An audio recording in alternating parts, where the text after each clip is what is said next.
এটা দেখতে পাচ্ছেন লাখ টাকার একটি মেশিন, এটাকে বলা হয় বাটন হোল গার্ড মেশিন। এটাও জ্যাক কোম্পানি থেকে নিয়ে আসা হয়েছে। 1,10,000 টাকা বর্তমানে এটার প্রাইস। এটা দিয়ে আপনার বোতাম যে প্রবেশ করাই আমরা, এখানে দেখতে পাচ্ছেন আমার জামার বোতামটাই দেখেন, যে বোতাম যে প্রবেশ করাই, এই বোতামের যে গর্তটা আছে, এই গর্তটা এখানে আপনার মানে 3 থেকে 5 সেকেন্ডের ভিতরে একটা গর্ত তৈরি হয়ে যায়। বুঝতে পারছেন? মেশিনটা আমি সুইচ দিয়ে দেখি লাইন আছে কিনা, নিচে লাইনটা নাই লাগানো। তো যাই হোক, এটাকে বলা হয় আপনার ওভারলক মেশিন। হ্যাঁ, এটা ওভারলক মেশিন। ওভারলক বলা হয়, দেখেন আমি আমার পাঞ্জাবির যে গায়ে যে পাঞ্জাবিটা আছে, এটার ওভারলকটা আমি আপনার দেখাচ্ছি। এই দেখেন পাঞ্জাবি, এটা আমি জুব্বা পরেছি। জুব্বার যে নিচের অংশ এখানে দেখেন যে একটা সেলাই রয়েছে, কেমন জানি সেলাইটা, এটাকে বলা হয় ওভারলক। এই ওভারলকটা করার জন্য আপনার এই মেশিনটা প্রয়োজন। এই মেশিন ছাড়া ওভারলক হয় না, আর ওভারলক ছাড়া কোনো পোশাক সুন্দর হয় না।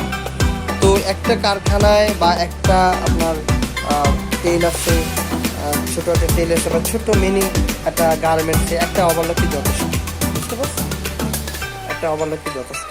আমি আপনাদেরকে আরও কিছু মেশিন দেখাবো। প্রিয় দর্শক, আমি আছি নাজমুল হাসান আপনাদের সাথে বরাবর মতো, কিন্তু আমি আমার টেলার্সে এই মুহূর্তে অবস্থান করছি আসাদির পাঞ্জাবি টেলার্স এন্ড ফেব্রিক্স। আপনাদেরকে আজকে দেখাবো যে একটা টেলার্স যদি আপনারা করতে চান, বা পাঞ্জাবি জুব্বা অথবা যে কোনো কাপড় তৈরির প্রতিষ্ঠান যদি করতে চান, তাহলে আপনাদের কি কি লাগবে সেই ব্যাপারে আজকের ভিডিওতে আলোচনা করব। ছোট্ট একটি গার্মেন্টস বলা যেতে পারে। আপনার এই টেইলার্সের মাধ্যমে বা এই গার্মেন্টসের, ছোট্ট গার্মেন্টসের মাধ্যমে কিন্তু আপনার ভাগ্য খুলে যেতে পারে। তো আমি দোকানের বাইরে এসে আপনাকে দেখালাম যে আপনাকে কমপক্ষে একটা শোরুম নিতে হবে সুন্দর, এবং সামনে থাই গ্লাস দিয়ে থাকলে ভালো, যেন বাহির থেকে মানুষ বুঝতে পারে যে এটা টেইলার্সের দোকান এবং কাপড়ের দোকান, এবং ডিসপ্লেতে যেন কিছু থাকে যে মানুষ ভিতরে না ঢুকলেও যেন দেখতে পারে যে আসলে এটা কিসের দোকান। এই কারণে আমি দোকানের বাইরে এসে দেখালাম। তো যাই হোক, এখানে আছে আমার শোরুম, আর এখানে আছে আপনারা দেখতে পাচ্ছেন যে কি বলে কারখানা। তো আমি শোরুম এবং কারখানা উভয়টাই আপনাদের দেখাবো যে কি কি লাগতে পারে। উপরে আপনি একটা সাইনবোর্ড দিতে পারেন, এবং দোকানের সৌন্দর্যের জন্য থাই গ্লাস ব্যবহার করতে পারেন, যেন কোনো বাহিরের ময়লা না ঢুকে।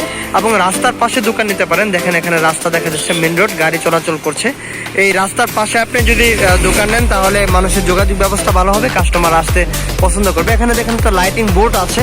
এই বোর্ডটা থাকলে আপনার রাতের বেলা খুব বেশি মানুষের নজর আকৃষ্ট করে, সেটাও কিন্তু আপনি লাগাতে পারেন। যাই হোক, আমি আমার টেলার্সে ঢুকছি, সাথেই থাকুন। হ্যাঁ প্রিয় দর্শক, আমি আমার টেলার্সকে 3 ভাগে ভাগ করেছি। আজকে ভিডিওটি করব সেই ধরনের কোনো পরিকল্পনা ছিল না, তারপরেও আমি এখানে আপনাদেরকে দেখানোর জন্য জাস্ট কাজটা করলাম। তো যাই হোক, এটা হলো আমার শোরুম। হ্যাঁ, এটা হলো আমার শোরুম। আপনাকে যেটা করতে হবে, শোরুম রাখার জন্য কিছু কাপড় আপনি দিতে পারেন, কিছু কাপড় আপনি রাখতে পারেন শোরুমে, যেন কাস্টমাররা টেইলার্সের দোকান থাকলেও অন্য দোকান থেকে যখন কাপড় ক্রয় করবে, তখন কিন্তু অন্য দোকানে তারা বানাইতে দিয়ে যাবে। এই জন্য আপনার কাছে কিছু কাপড়ের কালেকশন রাখতে পারেন। যেমন আমি রেখেছি, মনে করেন এখানে আছে সুতি কাপড়, এরপরে এখানে আছেন সুতি প্লাস লিলেন, এরপরে এখানে আছে সুতি কাপড়, নিচে আছে আপনার ইন্ডিয়ান বোম্বাই কাপড়, হ্যাঁ, এরপরে ইন্ডিয়ান চিকেন আছে, এরপরে আপনার অনেক ধরনের কাপড় কিন্তু এখানে আছে। তো আপনারা কিছু হাই কোয়ালিটির কাপড়, লো কোয়ালিটির কাপড়, এলাকা বুঝে কিছু কাপড় রাখতে পারেন। এবং এই যে টেবিলটি দেখতে পাচ্ছেন, এই টেবিলটি দরকার। এটা কাটিং সিস্টেমের টেবিল। তো এই টেবিলটা আপনি কত বাই কত ইঞ্চি আপনি তৈরি করবেন, সেই ব্যাপারেও কিন্তু আমরা আপনাদেরকে বলে দেব। এখানে কিছু বোতাম আছে, আপনাকে বোতাম রাখতেই হবে টেলার্সের দোকানে, কারণ বিভিন্ন রঙের কাপড়ের জন্য বিভিন্ন কালারের বোতাম কিন্তু প্রয়োজন পড়ে সৌন্দর্যের জন্য। তো এই কারণে আপনি এটা রাখতে পারেন। তারপরে দেখেন যে এখানে আপনার শু বোতাম আছে। আমাদের এখানে শু বোতামগুলো হলো কফলিন হাতা বা কফ হাতার জন্য অনেক রুচিশীল মানুষরা ব্যবহার করে থাকেন। এই বোতামগুলো কিন্তু আপনি আপনার টেলার্সে রাখতে পারেন। অনেক কাস্টমারের চাহিদা থাকে এই বোতামগুলো, হাই কোয়ালিটির এই বোতামগুলো কিন্তু আপনি রাখতে পারেন বিভিন্ন ধরনের। আমাদের এখানে 2 বক্স বোতাম নিয়ে আসছিলাম মোটামুটি শেষের দিকে। এই বোতামগুলো কিন্তু আপনি রাখতে পারেন। আপনি ফুলের টপ রাখতে পারেন, আপনার টেবিলে সৌন্দর্য বৃদ্ধি করার জন্য একটা টিস্যু বক্স রাখতে পারেন, কাস্টমারের জন্য টিস্যু নেয়। এ ধরনের টিস্যু বক্স, সুন্দর বক্স আপনারা রাখতে পারেন, ঠিক আছে। এরপরে আপনি ওই কাপড় রাখার জন্য এ ধরনের অ্যালুমিনিয়াম বা লোহা দিয়ে আপনি একটা বক্স তৈরি করতে পারেন, যেন কাপড়ের রুলগুলো রাখার ক্ষেত্রে আপনার এলোপাথারি বা এলোমেলো না হয়ে যায়। যদিও এখানে এলোমেলো, কারণ আমি আগে বলছি যে ভিডিও করার কোনো পরিকল্পনা ছিল না, তারপরও ভিডিও করলাম আপনাদের জন্য, এই জন্য এলোমেলো দেখা যাচ্ছে। এখানে একটা আয়না রাখতে পারেন, যে কাস্টমারকে আপনি জুব্বা বা পাঞ্জাবি অথবা যে কোনো পোশাক বানিয়ে দিলেন, সেই লোকটা যেন পরে তার নিজের চেহারা দেখতে পারে এবং দেখে যেন সে বুঝতে পারে যে কতটা সুন্দর লাগে তাকে। তো এখানে কাপড় রাখতে পারেন, এখানে আপনি একটা পেনা বা ফিস্টন রাখতে পারেন। তারপরে আপনার এখানে আছে একটা বক্স, আর এই কাপড়ের বক্সগুলো সাধারণত দোকানের যে কোনো কোনায়, যে কোনাগুলো কাজে লাগে না, এই ধরনের কোনায় আপনি রাখতে পারেন কাপড়গুলো। এখানে দেখতে পাচ্ছেন যে ফুলের টপ আছে, সবুজ এবং লাল ফুলের টপ আছে। এগুলো আপনার দোকানকে সৌন্দর্য বৃদ্ধি করে। একটা ঝুড়ি রাখবেন ময়লার জন্য, অনেক সময় ময়লা, কাপড়ের টুকরা ইত্যাদি মেমো টেমো পরে থাকে। হ্যাঁ, এখানে দেখেন আমার ছোট্ট কারখানার অংশ, প্রথম অংশ। এখানে দেখেন একটা মেশিন আমি রেখেছি। এই মেশিনটা আপনাকে কিনতে হবে, জ্যাক মেশিন F4 মডেলের মেশিন। এই মেশিনটা আপনার খুব ভালো এবং অল্প দামের মধ্যে সবচেয়ে ভালো সার্ভিস দিচ্ছে জ্যাক F4 এই চায়না মেশিনটি। এই মেশিনটিতে বসানোর জন্য আপনাকে এই টেবিলগুলো, কাঠের টেবিল হলে ভালো হয়, এই টেবিলগুলো আপনাকে বানাতে হবে সাইজ অনুযায়ী। কারণ যখন কারিগর এখানে কাজ করবে, তখন যেন কাজ করার পাশে সে তার যেখানে বসবে, বসার পাশে যেন কিছু একটা রাখতে পারে, একটা কাপড়ের টুকরা টুকরা রাখার প্রয়োজন পড়ে, সে যেন রাখতে পারে। তো এই ধরনের টেবিলটা একটু বড় বানাইলে ভালো হয় আর কি। তো সেই টেবিলের ইঞ্চি কয় ফিট কয় ইঞ্চি সেটাও আমি আপনাকে কমেন্টে লিখে দেব, কোনো সমস্যা নেই। এখানে দেখতে পাচ্ছেন মেশিন। তারপরে আমার এখানে আয়রন রাখতে পারেন। এই আয়রনগুলো হলো বাংলা আয়রন, এগুলো ঢাকা বা চট্টগ্রামে বানানো হয় আর কি, ওখান থেকে আসে। এই আয়রনগুলো কিন্তু অনেক বেশি ওজনের এবং ভারী। এটাতে 1 নম্বর আছে, 2 নম্বরও আছে। তো যেটা ভারী বেশি, হ্যাঁ, এবং এই সাইজটা দেখতে এরকম, এবং এটা লাল কালার, সাধারণত এগুলো 1 নম্বর হয়। আয়রনগুলো রাখার জন্য এই ধরনের লোহার চাক্কি বানাতে পারেন আপনারা, এটা খরচ বেশি পড়বে না। এই ধরনের চাক্কি কিন্তু আপনারা তৈরি করতে পারেন। এরপরে আপনার এই ধরনের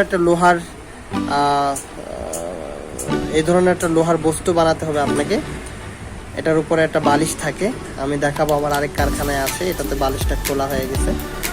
তো এটা রাখার কারণে আপনার পাঞ্জাবি বা জুব্বার বিভিন্ন অংশ যেটা আয়রন করা সম্ভব হয় না সরাসরি, তখন এটার মধ্যে ঢুকায়া আয়রন করতে আপনার সুবিধা হয়। আর এখানে আছে আপনার ফিনিশিং কাঠ, অর্থাৎ এই ছোট্ট কাঠটি দ্বারা যখন আয়রন করার পরে এটা ঘষা দেওয়া হয়, তখন আপনার সেলাইটা খুব সুন্দর করে বসে। এবং আয়রনের জন্য কিন্তু এই মোটা কাপড়টা দরকার। এখানে 3-4 ভাগ আছে, 3-4 পার্ট। 3-4 পার্টের মোটা কাপড়টি আপনার দরকার পড়বে আয়রনে ব্যবহার করার জন্য। আর নিচে ফ্লোর দেখতে পাচ্ছেন, ফ্লোরে আমি ফ্লোর ম্যাট বিছিয়েছি ময়লা থেকে বাঁচার জন্য, আপনারা সেটাও কিন্তু করতে পারেন।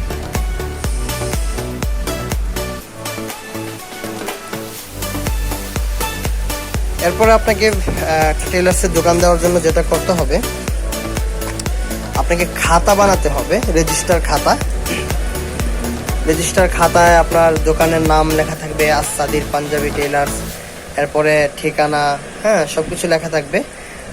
অর্ডারের তারিখ লেখা থাকবে, ডেলিভারি তারিখ লেখা থাকবে, মোবাইল নাম্বারের জন্য জায়গা থাকবে, এরপরে অর্ডার নং লেখা থাকবে।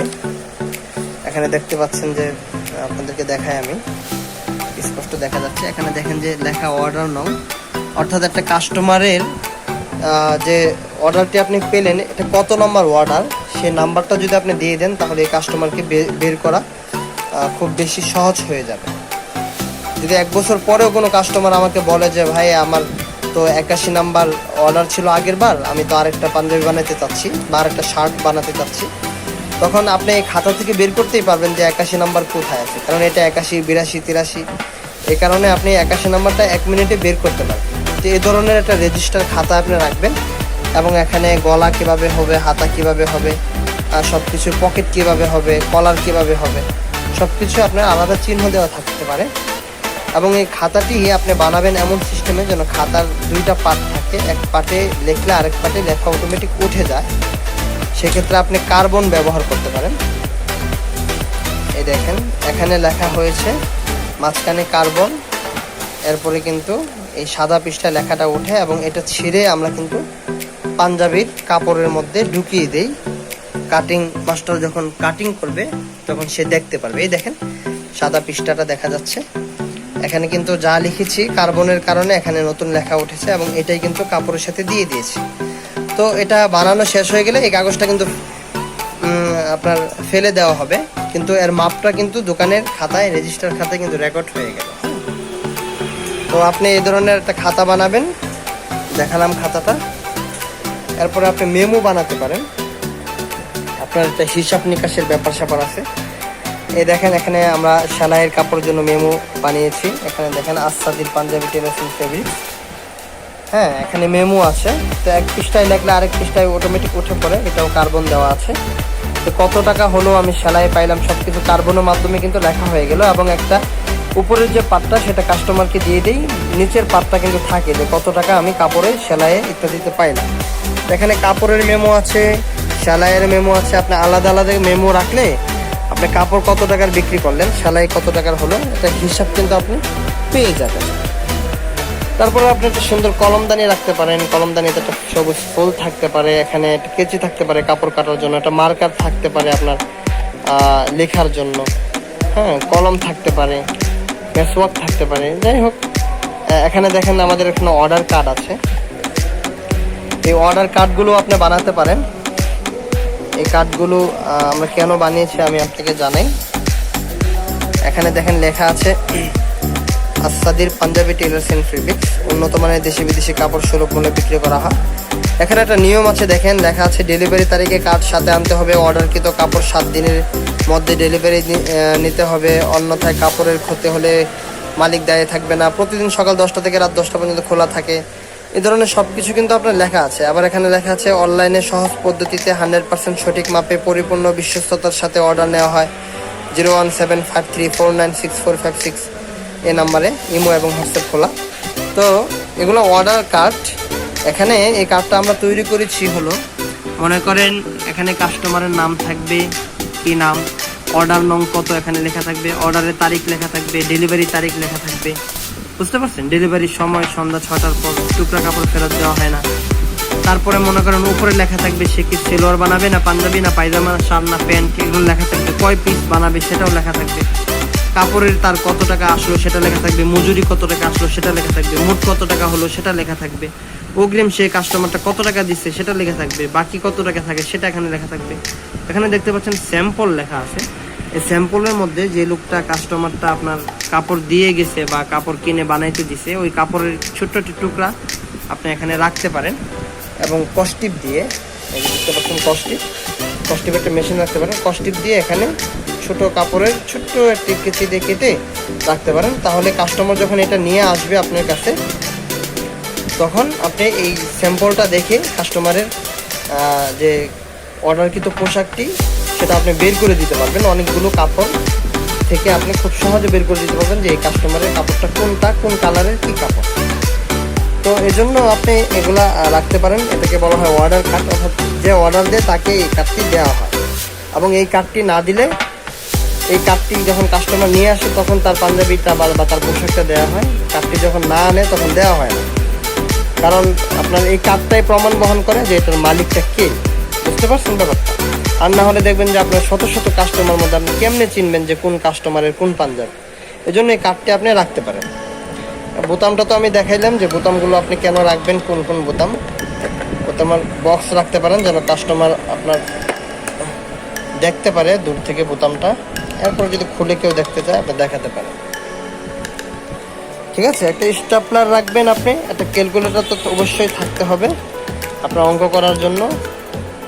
সুন্দর একটা ফুলের টপ রাখতে পারেন, সবুজ ফুলের টপ বা সবুজ ঘাস দেখলে আপনার অনেক সময় কাস্টমারের মনটাও আপনার একটা কোমলতা হয়ে যায়, ভালো লাগা তৈরি হয়। তখন আপনার দাম শুনে কাস্টমার হয়তো লাগান্বিত হবে না, অনেক সময় কাস্টমার লাগান্বিত হয়ে যায়। তো কাটিং করার জন্য আপনার যেটা করা দরকার আমি আপনাদেরকে দেখাই। কাপড় কাটিং করার জন্য এই ধরনের একটা শেপ কাটিং দরকার। এটা হলো সেলোয়ার বানানোর জন্য, সেলোয়ারের যে আপনার নিচের অংশের যে শেপটা দেওয়া হয় সেটা সহজে দেওয়ার জন্য এটা দরকার। এটা সোজা একটা লাঠি, এটা হলো কাপড়টাকে সোজা করার জন্য, দাগটাকে সোজা করার জন্য এই লাঠি ব্যবহার করা লাগে। তারপরে আপনি ছোটো একটি স্কেলের মতো কাট দিয়ে বানাতে পারেন লম্বা, এটাও কাজে লাগে। এখানে একটা শেপ কাট দেখতে পাচ্ছেন, এটাও কিন্তু আপনার পাঞ্জাবির জুব্বার শেপের জন্য বা শার্টের শেপের জন্য কিন্তু এই কাটগুলো প্রয়োজন পড়ে খুব বেশি। এরপর দেখায় কাটিং করার জন্য কিন্তু যে কোনো কেচি হবে না, এই হাই কোয়ালিটির যে কেচিগুলো আছে এটা একটু দামও একটু বেশি, 1200 থেকে 1300 টাকা। এই কেচিগুলো আপনার শুধু কাটিংয়ের জন্য ব্যবহার করবেন। এটা একটু ভারী কিন্তু কাপড় কাটতে অনেক আরামদায়ক এবং এটা মানে জং ধরে না এবং ধারটা অনেক দিন থাকে। আর কেচি অনেক সময় পড়ে যায়, এটা মনে রাখবেন, কেচি যদি পড়ে যায় তাহলে কিন্তু সান দিতে হয়, অর্থাৎ ধার কমে যায়। এই জন্য সাবধানে থাকবেন যেন কেচি না পড়ে। আর এগুলো কাট রাখার জন্য এ ধরনের কাপড়ের ভিতরে যে কাগজটা থাকে ওটা কেটে আপনারা রাখতে পারেন, তাহলে এই ধরনের কাঠগুলো আপনার রাখতে সুবিধা হবে। এরপর দেখায় আমরা যে কাপড়গুলো রাখি, এটা আপনার স্টিল, এই স্টিল দিয়ে আপনি তৈরি করতে পারেন এবং আমাদের স্টিলগুলো খোলা যায়। অর্থাৎ এই বিশাল লম্বা যে কাপড়ের তাকটি দেখতে পাচ্ছেন, র্যাকটি, হ্যাঁ, এটাকে বলা হয় এসএস দিয়ে আমরা তৈরি করেছি। আয়নার মতো দেখতে খুব সুন্দর লাগে, কাপড়ের দোকানের জন্য এটা খুব ভালো এবং জং ধরে না। তো এটা আমরা কিন্তু পুরা যে বড় লম্বা র্যাকটা দেখতে পাচ্ছেন, এই র্যাকটাকে কিন্তু আমরা খুলে রাখতে পারবো, পুরাটাই আমরা খুলে একদম ছোট করে রাখতে পারবো, কারণ প্রত্যেকটা জয়েন্টে আমাদের এরকম নাট বল্টু আছে, নাট বল্টুটা আমরা খুলে কিন্তু একসাথে রাখতে পারবো। তো আপনারা এটা তৈরি করতে পারেন। আমাদের দুইটা এরকম তৈরি করতে আমাদের 30,000 টাকা ব্যয় হয়েছে। তো আপনারা কিন্তু এগুলো তৈরি করে রাখতে পারেন। ঠিক আছে, ব্যাপারটা বুঝতে পারছেন আশা করি, যে একটা ছোট কারখানা করতে হলে কী কী লাগবে। অতিরিক্ত কাপড় রাখতে পারেন। এরপরে আপনার আয়রন তো থাকতেই হবে কাটিং করার জন্য, এই যে দেখতে পাচ্ছেন আয়রন, হ্যাঁ, এই আয়রনটা আপনি কাটিং করার জন্য রাখতে পারেন।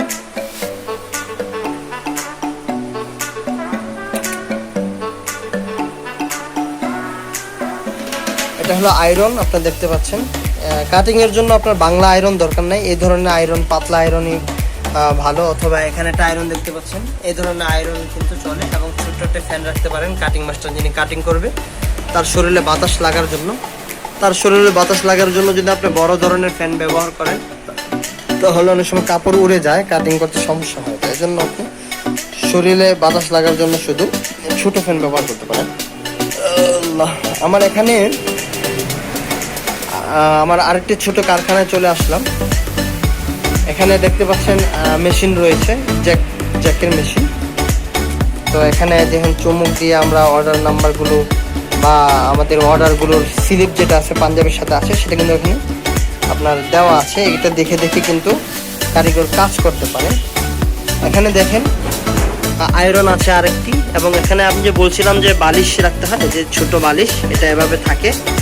তারপরে কিন্তু এটা দিয়ে আপনি করতে পারবেন, আয়রন করতে পারবেন খুব সহজেই সব জায়গায়।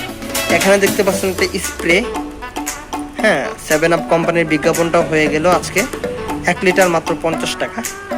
যদিও 7 আপটা ইসরায়েলি কোম্পানি, মুসলমানদের জন্য এটা ক্রয় বিক্রয় করাটাও মুসলমানদের জন্য ক্ষতিকর। যাই হোক, 7 আপ কোম্পানির মালিককে আল্লাহ তাআলা ভালো রাখুক, দোয়া করি, আমাদেরকে ভালো রাখুক। এটা হলো স্প্রে। এই স্প্রে আপনি করতে পারেন সুতি কাপড় আয়রন করার সময়। এই দেখেন পানি বের হচ্ছে, এই যে পানি বের হচ্ছে। তো সুতি কাপড় আয়রন করার সময় আপনি স্প্রে দিয়ে যখন সুতি কাপড়ে মারবেন, এরপর আয়রনটা করবেন, তাহলে কিন্তু আপনার আয়রনটা খুব সুন্দর হবে। এবং এখানে দেখেন মোটা কাপড় আছে, এবং এখানেও কিন্তু আপনার এই যে কাঠটি আছে, এটাকে বলা হয় ফিনিশিং কাঠ। অর্থাৎ আয়রন করার পরে কিন্তু এই কাঠ দিয়ে একটা জলা মারলেই আপনার আয়রনটা খুব সুন্দর হবে। তো দেখেন এখানেও জ্যাক মেশিন, এরপরে জ্যাক মেশিনের বিজ্ঞাপনটা দিয়ে দিলাম। খুব ভালো একটা মেশিন, আমাদের সব জ্যাক মেশিন কোম্পানি থেকে আমরা নিয়ে আসছি। এখানেও টেবিল আছে, এই টেবিলটাও আপনি বানাতে পারেন। তো এভাবে কিন্তু আপনি সব কিছুই বানাতে পারেন। এবং যদি দীর্ঘক্ষণ সময় মেশিন বন্ধ থাকে তখন কিন্তু এই ধরনের কাপ আছে কাগজ, যে কোম্পানি থেকে দেওয়া হয়, কাগজ দিয়ে আপনি ঢেকে রাখতে পারেন। তো আমাদের ভিডিও দেখতে থাকুন, আমি আরো কিছুক্ষণ আপনাদেরকে সব দেখাবো ইনশাল্লাহ। আমাদের ভিডিওটি দেখতে থাকুন এবং চ্যানেলটি সাবস্ক্রাইব করে সাথেই থাকুন।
Sometimes there's no one else who loves me like you used to. Sometimes we're not ourselves. There's no one I can turn to. And I know all the feelings that we shared are in the past. And I know your relationships are never meant to last. And I'll take some time, but I'll be alright. We're moving on. We're moving on. I know time